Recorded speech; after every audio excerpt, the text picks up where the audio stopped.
Special evening to all of you. तो कैसे हो आप लोग? आई होप आप लोग बहुत अच्छे होगे और मन लगा के पढ़ाई चल रही होगी। इस साल तो यानी ये जो 2022 है वो तो जा ही रहा है। अब क्या आने वाला है 2023। तो 2023 के लिए जो बच्चे प्रिपरेशन कर रहे हैं अच्छे कॉलेज के लिए, तो उनको कॉलेज चाहिए, इसलिए मन लगा के पढ़िए आप लोग, ठीक है। चलिए आज के सेशन को स्टार्ट करते हैं और फिर से स्वागत है आप लोगों का स्टडी विथ रितेश में। और जैसा कि मैं बोली थी आप लोगों को कि 2010 के क्वेश्चंस तो हो चुके हैं, जो प्रीवियस क्वेश्चंस थे। अब किसके होने वाले हैं? आज जो होगा इस सेशन में वो 2011 के क्वेश्चंस होंगे, ठीक है। इसमें भी 20 क्वेश्चंस होंगे। कितने होंगे क्वेश्चंस? 20 क्वेश्चंस होंगे। ओके, तो वन बाय वन इसे हम डिस्कस करते हैं। स्टार्ट करते हैं हम आज के सेशन को क्वेश्चन नंबर फर्स्ट से। यहाँ नंबरिंग थोड़ा 21, जैसे कि 20 क्वेश्चन हो चुका है, उसके बाद 21 से स्टार्ट है, तो इसमें कोई प्रॉब्लम की बात नहीं होनी चाहिए, ठीक है ना। 1 से या फिर 21 से स्टार्ट है। तो लास्ट में आपको टोटल नंबर ऑफ़ क्वेश्चंस कितने करवा दिए गए ये आपको याद रहेगा, ठीक है। इसीलिए मैंने 21 नंबरिंग दिया है। चलिए स्टार्ट करते हैं आज के सेशन को। आज के सेशन का जो फर्स्ट क्वेश्चन है वो क्या बोल रहा है? समुद्री खरपतवार से यह प्राप्त होता है, यानी समुद्री खरपतवार से क्या प्राप्त होता है? क्या स्टार्च प्राप्त होता है, ग्लाइकोजन प्राप्त होता है, काइटिन प्राप्त होता है, या फिर एल्गिनेट प्राप्त होता है? जल्दी से बता दीजिए कि जो समुद्री खरपतवार होते हैं, यानी सीवीड से हम क्या प्राप्त कर सकते हैं? सीवीड से हम क्या प्राप्त कर सकते हैं? क्या स्टार्च हम सीवीड से प्राप्त कर सकते हैं? यस और नो जल्दी से रिप्लाई कीजिए। यस मतलब हाँ और नो मतलब नहीं। क्या सीवीड से हम स्टार्च प्राप्त कर सकते हैं? बिल्कुल नहीं कर सकते हैं, ठीक है। ग्लाइकोजन प्राप्त कर सकते हैं? नहीं कर सकते हैं। काइटिन क्या समुद्री खरपतवार से प्राप्त कर सकते हैं? याद रखिएगा यहाँ समुद्री खरपतवार बोल रहा है, ठीक है। काइटिन तो बिल्कुल नहीं। क्या प्राप्त कर सकते हैं उससे? एल्गिनेट। एल्गिनेट जो है वो समुद्री खरपतवार से प्राप्त कर सकते हैं। अगर एल्गिनेट को प्राप्त करना है, अगर उसका अच्छा स्रोत की बात करें तो वो किससे प्राप्त होता है? हमें समुद्री खरपतवार से, यानी सीवीड से, ठीक है। ज़्यादा मात्रा में हमें एल्गिनेट प्राप्त होता है। एल्गिनेट को और क्या बोलते हैं? आप सभी को पता है, एल्जेनिक एसिड भी इसे बोल सकते हैं, ओके। इसे एल्जीन भी बोल सकते हैं, ओके, ठीक है। इसे ये दोनों भी बोला जाता है, याद रखिएगा। एल्गिनेट को एल्जेनिक एसिड एंड और एल्जीन, ठीक है। चलिए नेक्स्ट क्वेश्चन की तरफ मूव करते हैं, देखते हैं हमारा अगला प्रश्न क्या बोल रहा है। तो गाइज नेक्स्ट क्वेश्चन हमारा क्या बोल रहा है? मानव रुधिर कोशिकाओं के समपरासरी सोडियम क्लोराइड विलयन है, यानी क्या बोल रहा है क्वेश्चन को फिर से हम रिपीट करते हैं कि the isosmotic sodium chloride solution of human blood cell is कितना होता है, यानी ह्यूमन ब्लड सेल में जो ये सोडियम क्लोराइड का मात्रा कितना होता है, यही आपसे पूछ रहा है, ठीक है।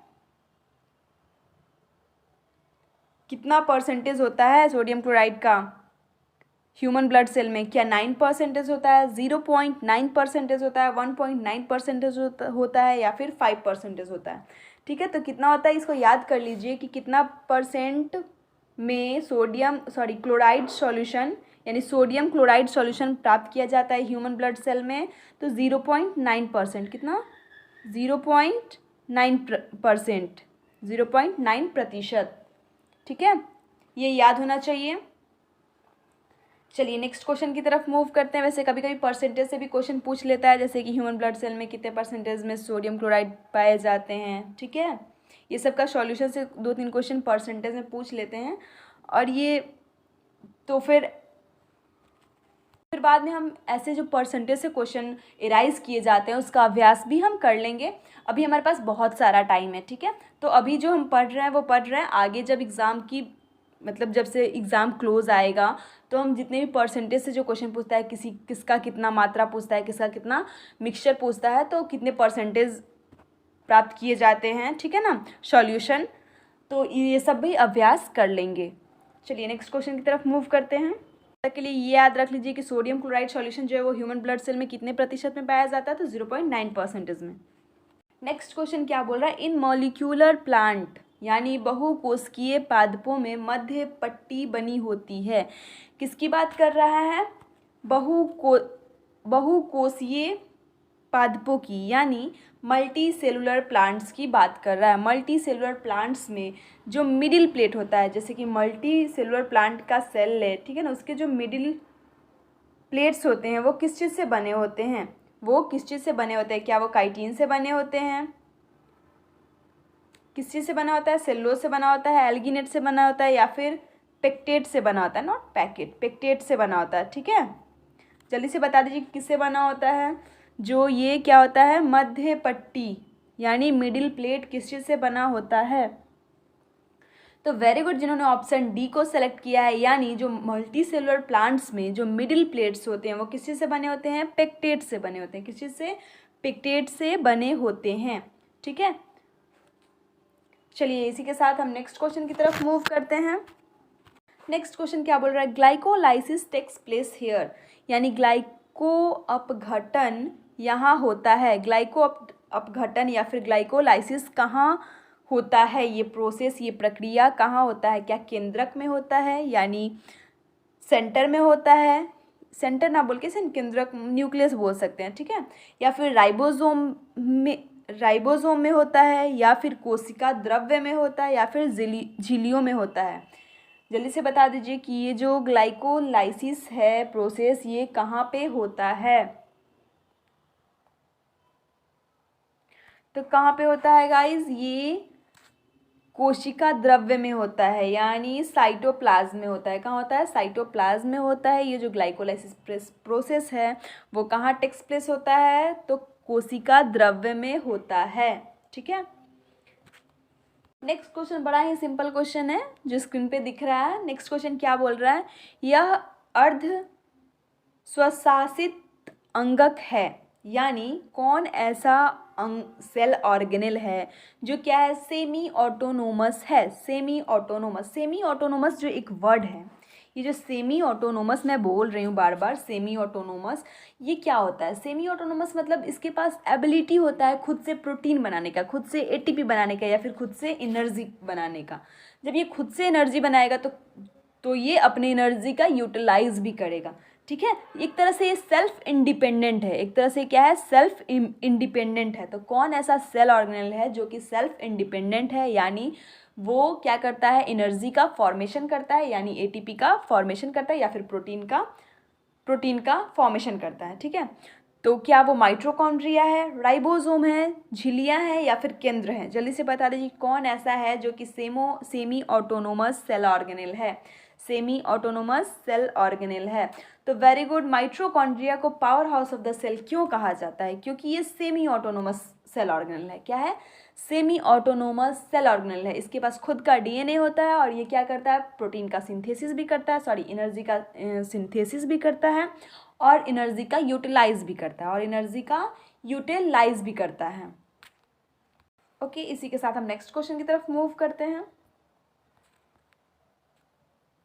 तो गाइज नेक्स्ट क्वेश्चन क्या बोल रहा है? ग्लाइकोजेन कण इसमें पाए जाते हैं, यानी ग्लाइकोजेन कण यानी ग्लाइकोजेन पार्टिकल्स कहाँ पाए जाते हैं? क्या पादप कोशिकाएं में पाए जाते हैं, यानी प्लांट सेल्स में पाए जाते हैं, या फिर फैट सेल्स में पाए जाते हैं, या फिर पेशी कोशिकाएं में पाए जाते हैं, या फिर एल्यूरोन ग्रेन्स में पाए जाते हैं? जल्दी से बता दीजिए कि जो ये ग्लाइकोजेन पार्टिकल्स कहाँ पाए जाते हैं? ग्लाइकोजेन पार्टिकल्स कहाँ पाए जाते हैं?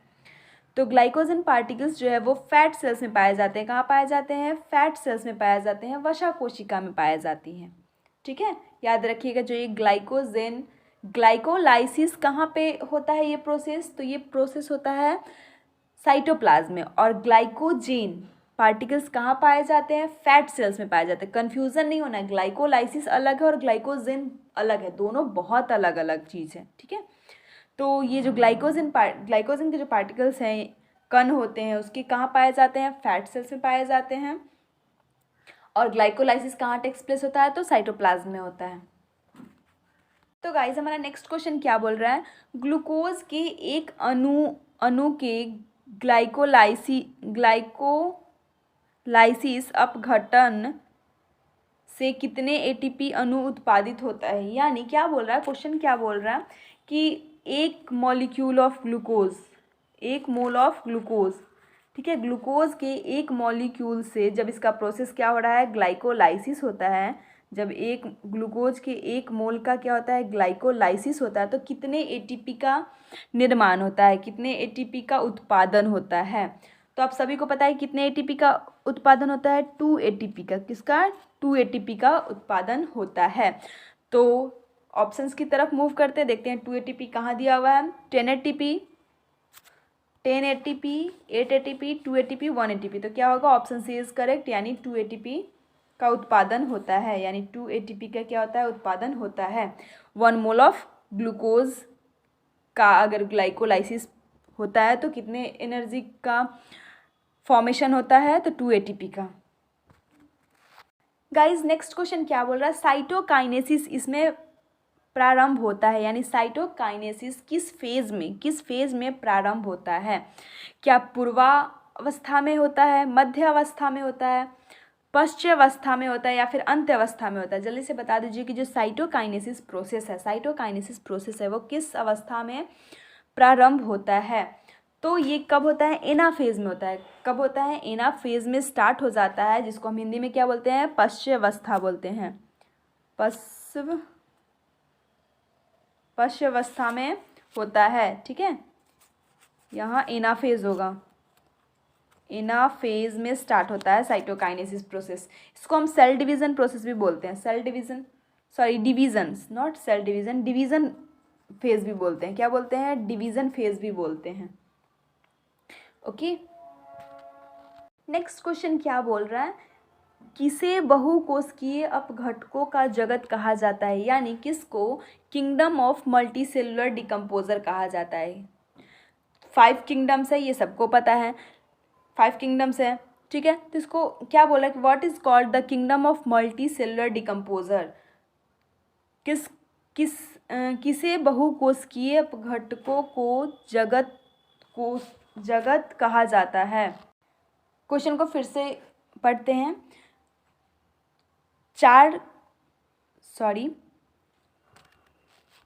किसे बहुकोशिकीय अपघटकों का जगत कहा जाता है?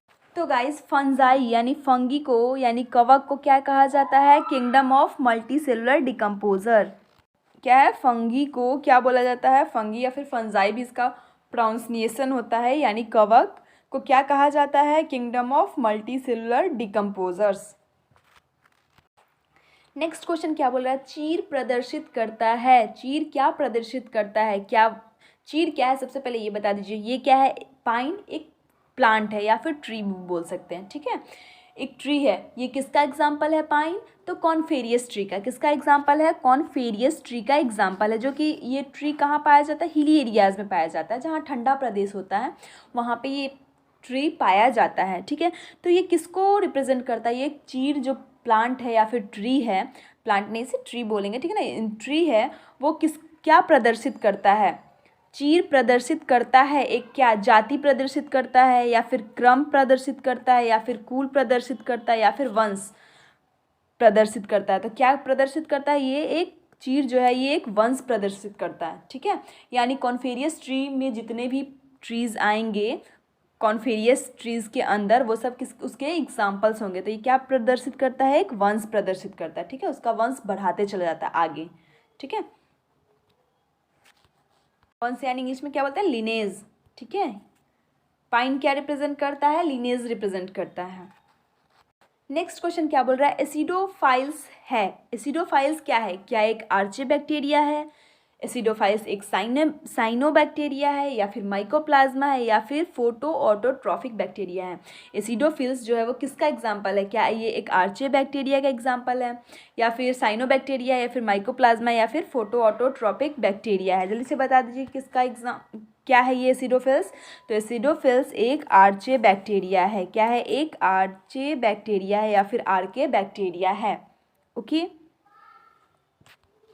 तक अगर क्वेश्चन समझ में आएगा जल्दी से डन कीजिए कमेंट सेक्शन में। कितने बच्चे एक्टिव है वो मैं चेक कर लेती हूँ, ठीक है। चलिए नेक्स्ट क्वेश्चन की तरफ मूव करते हैं, देखते हैं हमारा नेक्स्ट क्वेश्चन क्या बोल रहा है। नेक्स्ट क्वेश्चन बहुत ही इजी है। यह द्विबीजपत्री का एक उदाहरण है। द्विबीजपत्री, आप सभी को पता है ना कि डाइकॉट मोनोकॉट क्या होता है। डाइकॉट वैसे पौधे वैसे को बोलते हैं जिसका जो सीड होता है वो क्या हो जाता है, उसके अंदर दो इक्वल पार्ट्स में वो डिवाइड होता है सीड। अगर बात करते हैं हम ग्राम की, किसकी, चना की। ग्राम को सबने देखा होगा, इसलिए मैं ग्राम का एग्जांपल ले रही हूँ, ठीक है। तो ये अगर चना का आउटर लेयर अगर आप लोग हटाओगे तो अंदर में कैसा रहता है, ये एक पोर्शन रहता है, ये एक पोर्शन रहता है, ठीक है। और ये दोनों एक दूसरे से टच में रहता है, ठीक है। तो जैसे आप आउटर कवर हटाओगे ना, इसे तोड़ने की ज़रूरत नहीं है, दोनों अलग अलग खुद हो जाते हैं, ये दोनों अलग अलग खुद हो जाते हैं, ठीक है। तो ये किसका एग्जाम्पल है, ग्राम। डाइकॉट का। डाई मतलब क्या, जिसका बीज दो भाग में बटा हुआ हो, जिसका बीज दो भाग में बटा हुआ। और मोनो मतलब जिसका बीज एक हो, ठीक है, उसे हम मोनोकॉट प्लांट्स बोलेंगे। और डाइकॉट्स प्लांट उसे बोलेंगे जिसका बीज दो में अलग अलग हो जाए, ठीक है। तो ज़्यादातर पल्सेज जो होते हैं वो क्या होते हैं, डाइकॉट प्लांट्स होते हैं। क्या होते हैं, डाइकॉट प्लांट्स होते हैं। तो चलिए ऑप्शंस की तरफ मूव करते हैं। दालें, बांस, गन्ना, केला। जल्दी से बता दीजिए कौन सा होगा। जैसे कि मैं आंसर तो बता ही चुकी हूँ ऊपर कि जो भी पल्सेज प्लांट्स होते हैं वो किसके उदाहरण हैं, वो द्विबीजपत्री के उदाहरण हैं, यानी डाइकॉट प्लांट्स के एग्जाम्पल्स हैं जितने भी पल्सेज हैं, ठीक है। तो इस प्रश्न का उत्तर क्या हो जाएगा, ऑप्शन ए इज करेक्ट, यानी पल्सेज। यहाँ ऑप्शन नंबर 1 होगा, ठीक है ना। ये 4 की तरह दिख रहा है बट ये ए है, ओके। नेक्स्ट क्वेश्चन क्या बोल रहा है गाइज, मूंगा इस संघ में आता है। मूंगा यानी किसकी बात कर रहा है, कोरल्स की बात कर रहा है। कोरल्स किस फाइलम में आता है, कोरल्स किस फाइलम के अंतर्गत आता है। तो कोरल्स किस फाइलम के अंतर्गत आता है, ठीक है। क्या पोडीफेरा के अंदर आता है, निडेरिया के अंदर आता है, या फिर मोलस्का के अंदर आता है, या फिर एनिलिडा फाइलम के अंतर्गत कोरल्स आता है। कोरल्स किसका एग्जाम्पल है, ये निडेरिया का एग्जाम्पल है। किसका, निडेरिया का एग्जाम्पल है, ठीक है। कोरल्स जो है वो निडेरिया फाइलम के अंतर्गत आता है। और पोडीफेरा के अंतर्गत कौन सा आता है, जो स्पॉन्जेज होते हैं वो सब किसके अंदर आते हैं, पोडीफेरा फाइलम के अंतर्गत आते हैं। नेक्स्ट क्वेश्चन क्या है, ब्लबड़ किसके शरीर में उपस्थित वसा है। ओके, इस क्वेश्चन को थोड़ा सा करेक्ट करते हैं, ठीक है। यहाँ पे क्या होना चाहिए कि ब्लबड़ किसके शरीर में उपस्थित वसा नहीं है, ठीक है। इस क्वेश्चन को थोड़ा सा चेंज करते हैं, नहीं है, ठीक है, यानी नॉट लगा देना है। Blubber is the fat present in whose body. क्या हो गया, ब्लबड़ एक फैट है। ब्लबड़ क्या है, एक फैट है जो कि किसके बॉडी में उपस्थित नहीं है, ठीक है। तो ब्लबड़ होता क्या है, ब्लबड़ एक मोटी थिक लेयर, चमड़ी का एक थिक लेयर होता है, क्या मोटा लेयर होता है, ठीक है, जो कि किसके बॉडी में पाया जाता है। तो जितने भी मैरीन एनिमल्स होते हैं, जो समुद्र में जीव होते हैं, उसके अंदर, जितने भी नहीं मतलब कुछ ऐसे जीव होते हैं जिसके अंदर ये पाया जाता है। अब जरूरी नहीं है कि सबके अंदर, सारे जीव के अंदर पाया जाता है। ये मैरीन एनिमल्स में कुछ ऐसे जीव होते हैं, कुछ मैमल्स होते हैं जिसके अंतर्गत, जिसकी जो चमड़ी है वो, जिसको हम क्या बोलते हैं, ब्लबर बोलते हैं, जो कि थिक लेयर होता है, मोटी चमड़ी होती है, ठीक है। तो जैसे ही मैं मैरीन का नाम ली तो उससे आपके दिमाग में सबसे पहले व्हेल आता होगा, डॉल्फिन आता होगा, और सील में भी पाया जाता है। सील की चमड़ी अगर कभी आप लोगों ने देखा होगा तो बहुत ही मोटी होती है, ठीक है। तो वो इन तीनों के बॉडी में प्रेजेंट होता है। तो यहाँ क्वेश्चन को हमने थोड़ा सा चेंज कर दिया और क्वेश्चन को क्या लिखा था कि किसके शरीर में ये ब्लबड़ नहीं पाई जाती है। तो जो चमगादड़ होता है, यानी जो बैट होता है, उसके शरीर में ब्लबड़ नहीं पाया जाता है। ब्लबड़ एक थिक लेयर ऑफ स्किन होता है जो कि बैट में नहीं पाया जाता है, नॉट फैट, ठीक है। बैट यानी चमगादड़ में नहीं पाया जाता है, ठीक है। तो इस प्रश्न का उत्तर क्या होगा, बी होगा। याद रखिएगा इस क्वेश्चन को थोड़ा सा टर्न कर दिए हैं क्योंकि ये अगर क्वेश्चन के हिसाब से चलते तो 3-3 आंसर हो जाता हमारा, ठीक है। नेक्स्ट क्वेश्चन क्या बोल रहा है, मरुस्थलीय पौधे की पत्तियां इससे आवृत होती हैं। यानी मरुस्थलीय यानी डेजर्ट में जो प्लांट्स पाए जाते हैं उसके जो लीव्स हैं वो किस चीज़ से कवर होते हैं, क्या वो फैट से कवर होते हैं, प्रोटीन से होते हैं, मोम से होते हैं, या फिर ग्लाइकोजन से होते हैं। किससे होते हैं, ग्लाइकोजन से होते हैं। तो किससे कवर होते हैं, मोम से कवर होते हैं, वैक्स से कवर होते हैं। क्यों होते हैं ये कवर, ताकि ट्रांसपीरेशन रेट जो है इसका कम हो जाए, ट्रांसपीरेशन रेट कम हो जाए, और जो पानी सोखता है ट्रांसपीरेशन के दौरान वो पानी कम मात्रा में सोखे और प्लांट में ज़्यादा पानी ज़्यादा टाइम तक स्टोर रहे, ठीक है। क्योंकि डेजर्ट प्लांट में जल्दी पानी अवेलेबल नहीं होता है, और डेजर्ट में जो भी प्लांट पाए जाते हैं उसके रूट्स बड़े लंबे लंबे होते हैं क्योंकि उन्हें आसानी से पानी नहीं मिलता है, ठीक है। तो उसकी जो लिप्स है वो किससे कवर होती है, मोम से कवर होती है, यानी वैक्स से कवर होती है, ताकि जो ट्रांसपीरेशन रेट है वो कम हो जाए। नेक्स्ट क्वेश्चन क्या बोल रहा है, ई कोलाई जीवाणुओं का आकार है लगभग, यानी ई कोलाई बैक्टीरिया क्या है, एक इंटेस्टाइनल बैक्टीरिया है, वो तो आपको पता है ही, वो एक क्या है, इंटेस्टाइनल बैक्टीरिया है। तो उसकी आकार पूछ रही है कि आखिर उसकी आकार अप्रॉक्स कितने माइक्रोन है, क्या 50 माइक्रोन है, या फिर 5 माइक्रोन है, या फिर 10 माइक्रोन है, या फिर 100 माइक्रोन है। तो आपको पता है कि ई कोलाई ना बहुत छोटे छोटे होते हैं, सूक्ष्म बैक्टीरिया होती है, ठीक है। तो ये कितने माइक्रोन की होती है, ये अप्रॉक्स 5 माइक्रोन की होती है ई कोलाई बैक्टीरिया, ठीक है। कितने माइक्रोन, अप्रॉक्स 5 माइक्रोन।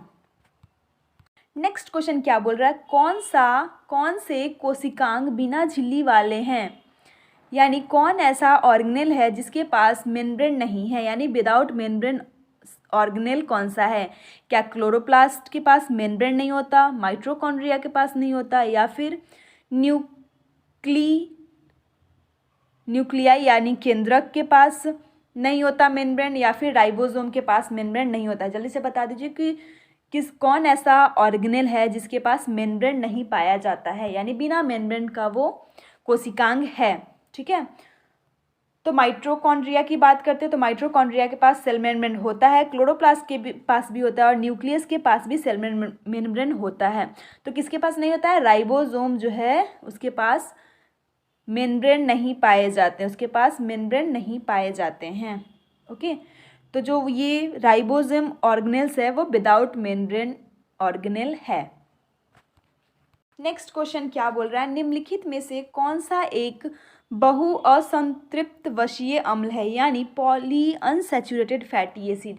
4 ऑप्शंस दिए गए हैं, उसमें से 4 एसिड के नाम दिए गए हैं, उनमें से आपको क्या बताना है कि कौन एक है जो कि पॉली अनसैचुरेटेड फैटी एसिड है, ठीक है। तो फर्स्ट ऑप्शन क्या बोल रहा है, स्टेरिक एसिड, यानी स्टेरिक एसिड क्या है, तो स्टेरिक एसिड जो है वो संतृप्त वशीय अम्ल है, क्या है, संतृप्त वशीय अम्ल है, ठीक है। तो ये तो आंसर होगा नहीं।